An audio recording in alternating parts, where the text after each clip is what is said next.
রাজ্যের জেদেই টাকা কমলো অরেঞ্জ লাইনে, বাজেটে কলকাতা মেট্রোয় ধীরে চলো নীতি। Hi everyone, welcome back to my channel অঞ্জনার ব্যঞ্জনা। বন্ধুরা, তোমাদের সকলকে আমার এই ছোট্ট ইউটিউব চ্যানেলে স্বাগত জানাই।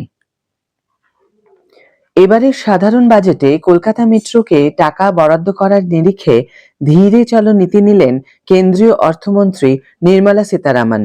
অরেঞ্জ লাইনে অর্থাৎ নিউ গড়িয়া থেকে এয়ারপোর্ট মেট্রো করিডর বরাদ্দ কমেছে, বাকি লাইনেও ধীরে চলো নীতি নেওয়া হয়েছে। জায়গায় জায়গায় কাজে জট, আর সেই পরিস্থিতিতে কলকাতা মেট্রোর বরাদ্দ সেভাবে বাড়ানো হলো না সাধারণ বাজেটে, বরং ধীরে চলো নীতি নিয়ে টাকা বরাদ্দ করা হলো কলকাতার বিভিন্ন মেট্রো লাইনে। যেমন পার্পল লাইনে জোকা থেকে এসপ্ল্যানেড মেট্রো করিডর বরাদ্দ করা হয়েছে 906.6 কোটি টাকা। গত বাজেটে সেই অঙ্কটা 901 কোটি টাকা ছিল। আবার অরেঞ্জ লাইনের অর্থাৎ নিউ গড়িয়া থেকে এয়ারপোর্ট মেট্রো করিডর বরাদ্দ 720 কোটি টাকা থেকে কমিয়ে 705.5 কোটি টাকা করা হয়েছে। আবার বরাদ্দ সামান্য বাড়ানো হয়েছে ইতিমধ্যে পুরোদমে চালু হয়ে যাওয়া ইস্ট ওয়েস্ট মেট্রো করিডরে।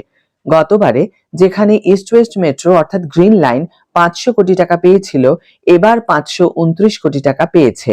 ইয়েলো লাইনে অর্থাৎ নোয়াপাড়া থেকে বারাসাত মেট্রো করিডর ঠিক কত টাকা বরাদ্দ করা হয়েছে তা এখনো স্পষ্ট নয়, কারণ বিভিন্ন প্রকল্পের আওতায় সেই টাকা দেওয়া হয়েছে। সব মিলিয়ে ইয়েলো লাইনের জন্য কত টাকা দেওয়া হয়েছে তা হিসাব করে দেখছেন মেট্রো আধিকারিকরা। চিংড়িঘাটায় দীর্ঘদিন আটকে 366 মিটার অংশের কাজ, কিন্তু সার্বিকভাবে কলকাতা মেট্রোয় যা বরাদ্দ করা হয়েছে তা আধিকারিকদের প্রত্যাশার থেকে কম বলে সূত্রের খবর।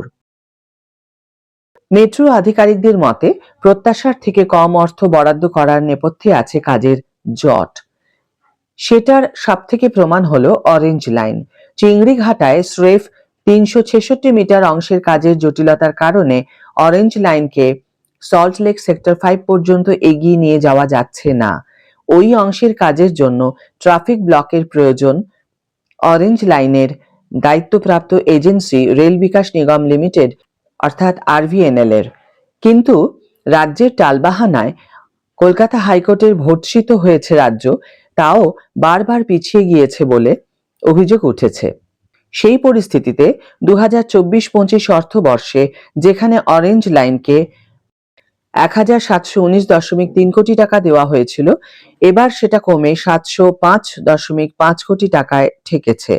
মেট্রো সূত্রে খবর, 2024-25 অর্থবর্ষে যে টাকা বরাদ্দ করা হয়েছিল তার বেশিরভাগ অংশটাই রুবির মোড় থেকে সল্টলেক সেক্টর 5 পর্যন্ত মেট্রো এগিয়ে নিয়ে যাওয়ার কাজে ব্যবহার করা হয়েছিল।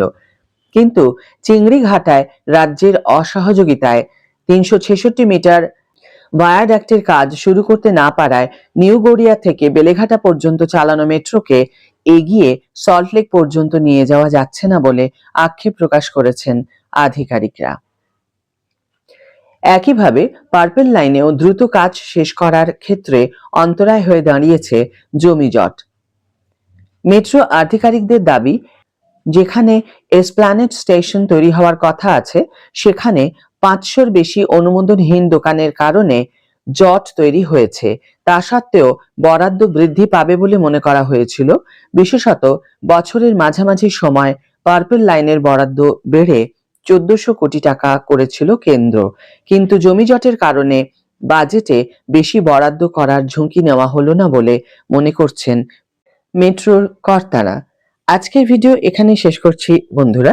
ভিডিওটি যদি কার্যকর বলে মনে হয়ে থাকে তাহলে অবশ্যই একটি ছোট করে লাইক দিও, শেয়ার করো বন্ধুদের সাথে, কমেন্ট করে জানিও তোমাদের মতামত।